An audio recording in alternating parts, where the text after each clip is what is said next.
नमस्कार दोस्तों, स्वागत है हमारे channel Kabira coaching centre with AD में। दोस्तों हम लोग पढ़ रहे हैं क्लास 10th मैथ, तैयारी करें यूपी बोर्ड परीक्षा 2026। यूपी बोर्ड परीक्षा 2026 के लिए काफ़ी ज़्यादा इंपॉर्टेंट वीडियो होने वाला है। तो दोस्तों आज की वीडियो के माध्यम से हम लोग अध्याय 5वें की स्टार्ट करेंगे, चैप्टर नंबर 5 को स्टार्ट करेंगे। पिछले वीडियो में हम लोगों ने अध्याय नंबर 4 को कंप्लीट कर लिया था। तो आज हम लोग अध्याय नंबर 5वें की स्टार्ट करेंगे। तो अध्याय नंबर 5वें का क्या नाम है मेरे भाई? समांतर श्रेणी। इसे इंग्लिश में अर्थमेटिक प्रोग्रेशन कहते हैं।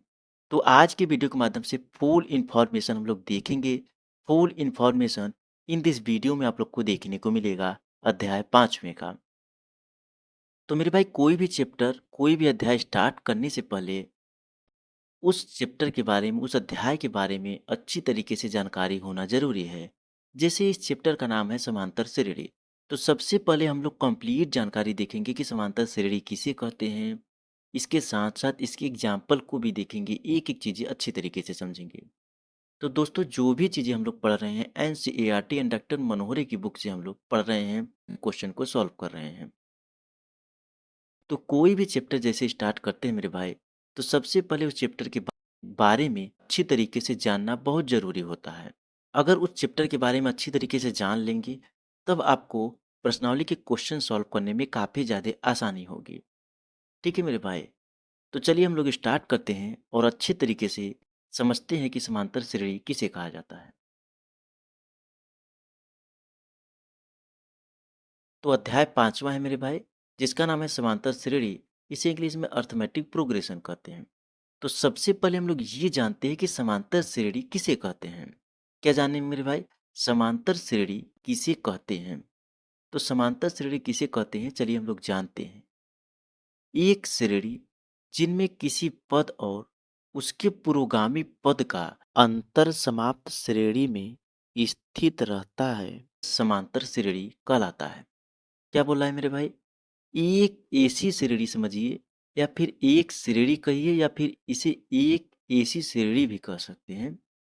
तो एक ऐसी श्रेणी जिनमें किसी पद और उसके पुरोगामी पद का अंतर समाप्त श्रेणी में स्थित रहता है, समांतर श्रेणी कहते हैं। तो अब आगे हम लोग इसको एग्जाम्पल से क्लियर कर देते हैं। मतलब मैं एग्जाम्पल से क्लियर कर देता हूँ कि समांतर श्रेणी किसे कहा जाता है। तो चलिए देखिए, नीचे एग्जाम्पल है। क्या है मेरे भाई? उदाहरण। उदाहरण से आप लोग समझिए कि ये समांतर श्रेणी है क्या। जैसे दो हो, सॉरी, 1 हो गया, 3 हो गया, 5 हो गया। मतलब 1 हो गया, 3 हो गया, 5 हो गया। ये संख्याएं निरंतर ऐसी ही चलती जाएंगी, लेकिन इनके बीच का जो डिफरेंस होगा, इनके बीच का जो अंतर होगा, समान होगा। जो अंतर समान होगा उसे ही समांतर श्रेणी कहा जाता है। जैसे मेरे भाई एक एग्जांपल और नीचे देख लीजिए, उसके बाद मैं इसके बारे में कंप्लीट आप लोग को बताता हूँ। जैसे देखिए, ये जो पहला नंबर उदाहरण है, 1 है, 3 है, 5 है। ये संख्याएँ निरंतर चलती चली जाएँगी, लेकिन इनके बीच का जो डिफरेंस होगा, अंतर होगा, अगर 2 है तो 2 ही रहेगा। जैसे इनके बीच का अंतर 2 कैसे है? देखिए 1 है, 1 के बाद 3 है। तो 1 में प्लस 2 कर देंगे तब 3 आएगा। ठीक इसी प्रकार से 3 है, 3 के बाद 5 है। तो 3 में प्लस 2 कर देंगे तब जाकर के ये 5 आएगा। तो इनके बीच का अंतर कितना हो गया मेरे भाई? 2 हो गया। कितना हो गया? 2 हो गया। तो इनके बीच का जो डिफरेंस है, अंतर है, 2 है। तब ये समांतर श्रेणी है। यही इसी चीज़ को ही समांतर श्रेणी कहा जाता है। अब आगे देखिए, उदाहरण नंबर दूसरा है ये। क्या है मेरे भाई? दूसरा। जैसे 8 है, 5 है, 2 है। ये निरंतर ऐसे ही चलता चला जाएगा, लेकिन इनके बीच का अंतर जो है मेरे भाई, ये 2 होना, सॉरी 3 होना चाहिए, -3 है। ठीक है? देखिए 8 में से 3 को माइनस करेंगे तभी 5 आएगा, और 5 में से 3 को माइनस करेंगे तभी जाकर के 2 आएगा। तो 8, 5 और 2 है। तो इनके बीच का अंतर कितना है मेरे भाई? इनके बीच का अंतर जो है -3 है। कितना है मेरे भाई? -3 है। तो यही जो इनके बीच का डिफरेंस है, अंतर है, इसे सार अंतर कहा जाता है, लेकिन ये समांतर श्रेणी में है। अब आगे देखिए। देखिए, अब इसको देखिए क्या बोल रहा है कि इनमें सार्व अंतर क्रमशः 2 और -3 है। यानी पहले में इसका जो अंतर है 2 है, जो कि यहाँ पर मैं बताया हूँ। लेकिन दूसरे में इसका अंतर जो है ये -3 है। ये समांतर श्रेणी में किसी पद को अगले पद से जोड़कर या घटाकर सार्व अंतर निकाला जा सकता है। ये चीज़ इम्पोर्टेंट है जानना। कोई भी पद को अगर अगले पद को आप लोग निकाल रहे हैं तो उसे जोड़कर और घटाकर ही निकाल सकते हैं। डिवाइड और मल्टीप्लाई नहीं किया जा सकता, मतलब गुणा और भाग नहीं किया जा सकता। गुणा भाग कर करके आप लोग अगला पद नहीं निकाल सकते हैं। सिर्फ और सिर्फ जोड़ करके और घटा करके ही अगला पद आप लोग निकाल सकते हैं। ठीक है मेरे भाई।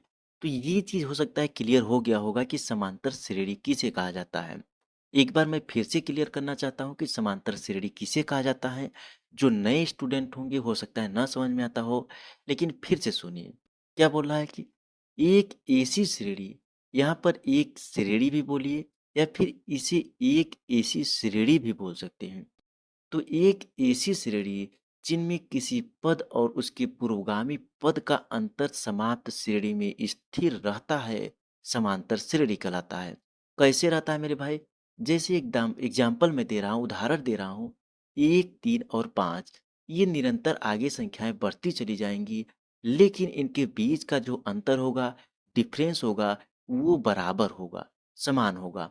यानी इनके बीच का अंतर जो है मेरे भाई, जैसे 1 और 3 के बीच का अंतर जो है 2 है। यानी 1 में 3 जोड़ेंगे, देखिए आगे जोड़ने की बात कर रहा है, अंतर मत देखिए, जोड़ने की बात कर रहा है। जब आप लोग 1 में 2 को जोड़ेंगे तभी अगला पद मिलेगा। ठीक इसी प्रकार से 3 में 2 को जोड़ेंगे तभी 5 मिलेगा। और इसी प्रकार से ये निरंतर बढ़ता चला जाएगा। 5 में 2 जोड़ेंगे तो 7 मिलेगा। ठीक है मेरे भाई, 7 में 2 जोड़ेंगे तो 9 मिलेगा। तो यही मेरे भाई ये समांतर श्रेणी हो गया। और इनके बीच का जो अंतर हो गया मेरे भाई, कितना हो गया? 2 हो गया। इसके बीच के अंतर को ही सार्वअंतर कहा जाता है। ठीक है मेरे भाई। ठीक इसी प्रकार से दूसरा उदाहरण मैं आप लोग को दिया कि 8 हो गया, 5 हो गया, 3 सॉरी 2 हो गया। 8 हो गया, 5 हो गया, 2 हो गया। इनके बीच का अंतर क्या है मेरे भाई? -3 है। -3 क्यों है? क्योंकि 8 में से 3 को हम लोग माइनस करेंगे तभी 5 आएगा। फिर उसके बाद 5 में से 3 को हम 5 में से 2 को हम लोग माइनस करेंगे तभी जा सॉरी 5 में से 3 को हम लोग माइनस करेंगे तभी जा कर के 2 आएगा। ठीक है मेरे भाई? तो इनके बीच का जो अंतर हो गया -3 हो गया। तो यही बोल रहा है कि इनमें सार अंतर, इनमें मतलब जो दो उदाहरण हम लोगों ने देखा, इनमें सार अंतर क्रमशः 2 और -3 है। ठीक है। सार व अंतर का मतलब सभी में अंतर। आप लोग ऐसे समझ सकते हैं, सार व अंतर, सार यानी सभी, अंतर मतलब जो इनके बीच का डिफरेंस है, अंतर है। तो सार व अंतर यानी सभी में अंतर। तो जो पहला नंबर उदाहरण है, इनमें सभी में अंतर कितने का है? 2 का है। और जो दूसरा नंबर उदाहरण है, इनमें सभी का अंतर कितना है मेरे भाई? 3 है। और आगे देखिए, किसी पद को अगले पद से जोड़कर या घटाकर सार्वंतर निकाला जाता है। कोई भी पद हो गया, उस पद में जोड़कर या घटाकर सार्वंतर निकाला जा सकता है। एक एग्जाम्पल और देख लीजिए। मान लीजिए मेरे भाई कि यहाँ पर 1 है, उसके बाद यहाँ पर मान लीजिए 3 हो गया, उसके बाद यहाँ पर 5 हो गया, 7 हो गया। ठीक है मेरे भाई। तो ये देखिए इतना हो गया। तो इसमें +1 में +2 करेंगे तभी 3 आएगा, और 3 में +2 करेंगे तभी 5 आएगा, और 5 में +2 करेंगे तभी जा कर के 7 आएगा। तो ये देखिए सब में हम लोग 2 को ऐड कर रहे हैं। सारी संख्याओं में हम लोग किसको ऐड कर रहे हैं? 2 को ऐड कर रहे हैं। तो इनके बीच का जो अंतर हो गया मेरे भाई, क्या हो गया? 2 हो गया। तो इसी अंतर को ही सार व अंतर कहा जाता है। ठीक है मेरे भाई। और ये जो हो गया, ये संख्याएं हो गई, ये समांतर श्रेणी में हो गई। अब ऐसे भी आप लोग कह सकते हैं कि सार व अंतर को ही समांतर श्रेणी कहा जाता है। जब तक सार व अंतर नहीं होगा, सभी में अंतर नहीं होगा, तो वो संख्याएं समांतर श्रेणी में नहीं होंगी। ठीक है मेरे भाई। उसके बाद चलिए आगे इसको मैं इरेज कर देता हूँ। उसके बाद मैं आगे अच्छी तरीके से आप लोग को और चीज़ें मैं बताने वाला हूँ, समझाने वाला हूँ। ठीक है मेरे भाई। जैसे यहाँ पर आप लोग देखिए आगे, समांतर श्रेणी अर्थमेटिक प्रोग्रेशन को शॉर्ट में यानी संक्षेप में समांतर श्रेणी या एपी कहते हैं।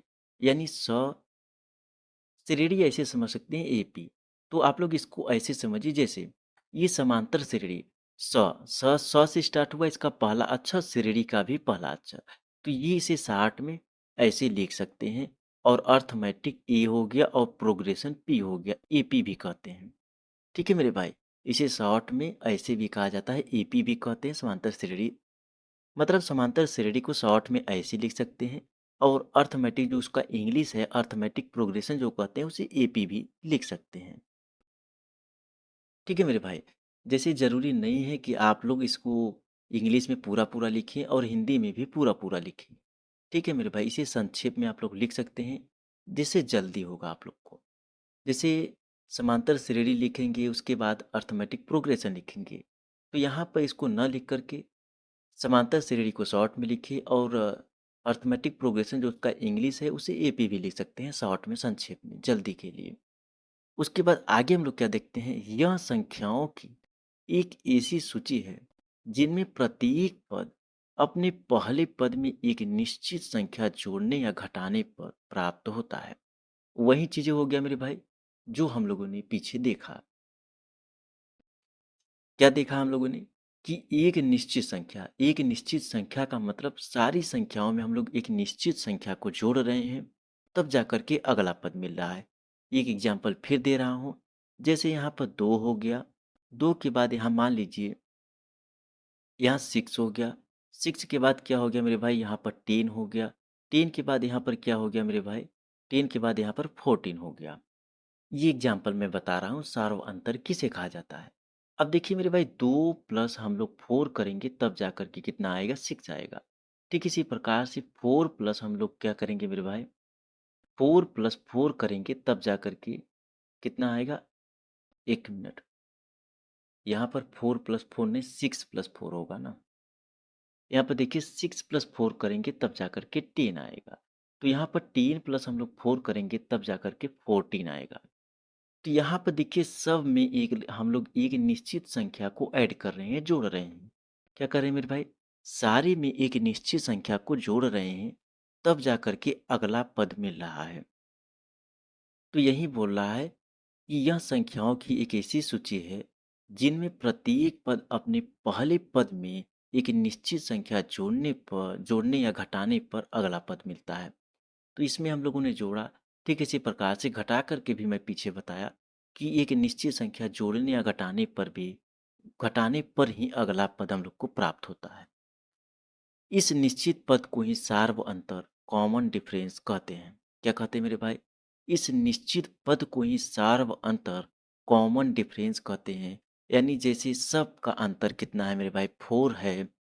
इस निश्चित पद यानी जो 4 है, इसी को ही सार्व अंतर, कॉमन डिफरेंस कहते हैं। सार्व अंतर, कॉमन डिफरेंस का मतलब सभी में जो अंतर है 4-4 का है। कितने कितने का है मेरे भाई, 4-4 का है। तो ये 4-4 जो है मेरे भाई सब में, इसका कॉमन डिफरेंस हो गया, यानी कॉमन अंतर हो गया। ठीक है मेरे भाई, चलिए आगे इसको और अच्छी तरीके से समझाने की पूरी कोशिश करता हूँ। क्योंकि मेरे भाई जब तक ये चीज़ें नहीं समझेंगे, आप लोग क्वेश्चन नहीं सॉल्व कर पाएंगे, एक भी क्वेश्चन नहीं सॉल्व कर पाएंगे। तो ये सबसे पहले हम लोग को जानना काफ़ी ज़्यादा इम्पोर्टेंट होता है। तो इसको और अच्छी तरीके से समझिए। मान लीजिए A1 A2 A3 एक समांतर श्रेणी है। मान लीजिए आपके पास A1 A2 A3 एक समांतर श्रेणी है। A1 को पहला पद कहते हैं, A2 को दूसरा पद कहते हैं, A3 को तीसरा पद कहते हैं। ये जो है मेरे भाई निरंतर बढ़ती चली जाएंगी, यानी A4 A5 A6, ये संख्याएं अनंत तक भी जा सकती हैं। ठीक है, तो मान लीजिए A1 A2 A3 एक समांतर श्रेणी है, यानी पहला पद, दूसरा पद एंड तीसरा पद, ये जो है ये समांतर श्रेणी है। अब यहाँ पर A1 A2 A3 मेरे भाई, ये जो है इसको A1 A2 A3 का मतलब यहाँ पर जैसे मैं लिखा हूँ पीछे, क्या लिखा हूँ, 2, 6, 10 और 14 लिखा हूँ, यही लिखा हूँ मेरे भाई। तो ये जो 2 हो गया ये A1 हो गया, ये जो 6 हो गया A2 हो गया, ये जो 10 हो गया A3 हो गया, और जो 14 हो गया मेरे भाई ये A4 हो गया। तो यही चीज़ें हैं मेरे भाई, ये समांतर श्रेणी में है।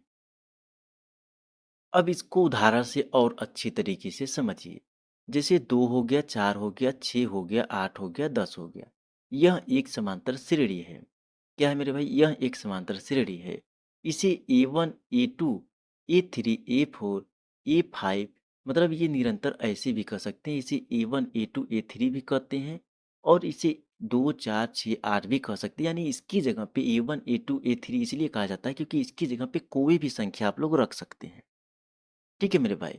इसलिए इसे A1, A2, A3 के अनुसार रखा जाता है। तो A1, A2, A3 पहला पद, दूसरा पद, तीसरा पद। जैसे ये 2 हो गया, पहला पद हो गया, 4 हो गया, दूसरा पद हो गया, 6 हो गया, तीसरा पद हो गया और 8 हो गया, ये चौथा पद हो गया और 10 जो हो गया, ये आपका पाँचवाँ पद हो गया। तो 2, 4, 6, 8, 10 यह एक समांतर श्रेणी है। इसका पहला पद इसका पहला पद 2 है। क्या है मेरे भाई? इसका जो पहला पद है, इसका पहला पद 2 है। प्रत्येक पद में क्या है मेरे भाई? प्रत्येक पद में 2 जोड़ने पर अगला पद मिलता है, जिसमें सार्व अंतर 2 है। ठीक है मेरे भाई? तो इसको आप ऐसे समझिए। आइए मैं समझाता हूँ। देखिए, जैसे 2 हो गया, 2 में 2 जोड़ेंगे तो अगला पद 4 मिल रहा है। ठीक इसी प्रकार से 4 में आप लोग 2 जोड़ेंगे तो अगला पद 6 मिल रहा है। ठीक इसी प्रकार से 6 में 2 जोड़ रहे हैं, आपको अगला पद 8 मिल रहा है। ठीक इसी प्रकार से 8 में 2 जोड़ रहे हैं तो अगला पद क्या मिल रहा है? 10 मिल रहा है। क्या मिल रहा है मेरे भाई? 10 मिल रहा है। तो ये यही समांतर श्रेणी हो गया। ये देखिए जो मेरे भाई 2, 4, 6, 8, 10 है, ये आपका समांतर श्रेणी हो गया। और इनके बीच का जो अंतर है, डिफरेंस है, इनके बीच का अंतर क्या है मेरे भाई? 2 है। सब में अंतर कितने का है? 2 का है। ये जो अंतर है यही आपका सार्व अंतर हो गया, सभी में अंतर हो गया। ठीक है मेरे भाई? क्या हो गया? सभी में अंतर कितने का है? 2 का है। तो इसे ही सार्व अंतर, इसे इंग्लिश में कॉमन डिफरेंस कहा जाता है। क्या कहा जाता है मेरे भाई? कॉमन डिफरेंस कहा जाता है। ठीक है? अब इसको एक एग्जांपल और देकर के मैं समझा रहा हूँ। देखिए ये दूसरा नंबर एग्जाम्पल है। देखिए मैं ये इसको लगभग 2-3 बार समझा चुका क्योंकि ये जब तक नहीं समझ में आएगा आप लोग नहीं समझ सकते, क्वेश्चन को नहीं सॉल्व कर सकते। ये अच्छी तरीके से समझ लीजिए तो क्वेश्चन आपको समझने में, करने में, सॉल्व करने में बहुत आसानी होगी। पहला क्वेश्चन से ही इसी तरीके से सॉल्व करना होगा आप लोग को। तो क्वेश्चन नंबर दू सॉरी उदाहरण नंबर दूसरा है। क्या है मेरे भाई?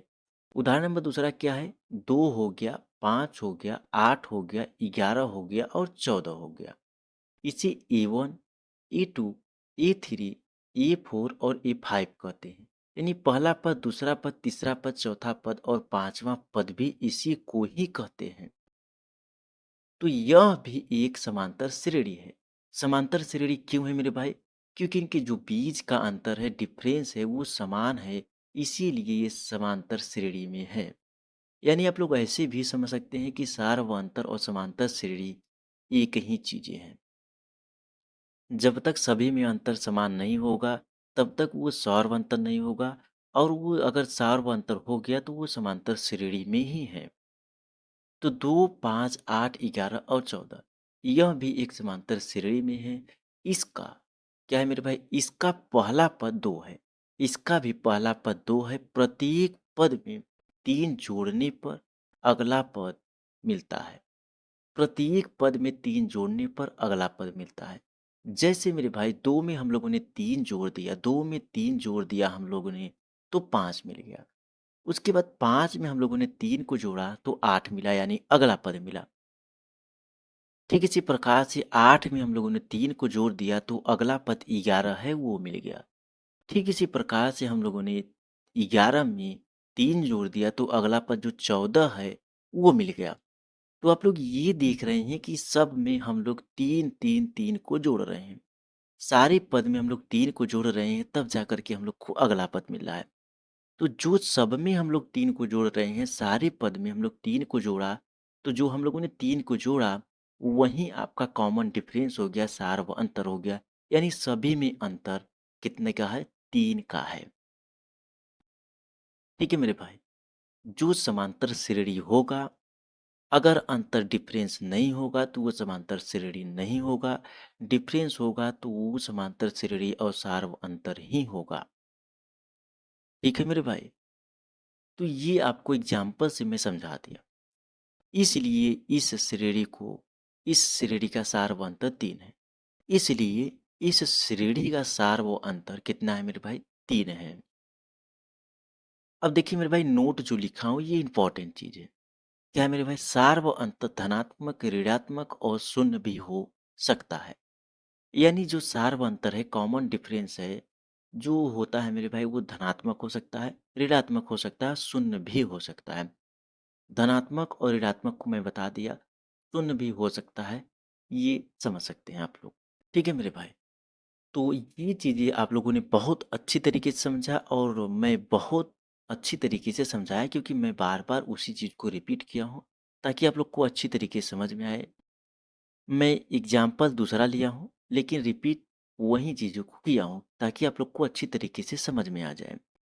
तो मैं आशा करता हूँ ये चीज़ें बहुत अच्छी तरीके से समझ में आई होंगी। मिलता हूँ फिर से एक नए वीडियो में, तब तक अच्छे से पढ़िए, मेहनत कीजिए, एग्ज़ाम आपका बहुत नज़दीक है मेरे भाई। धन्यवाद।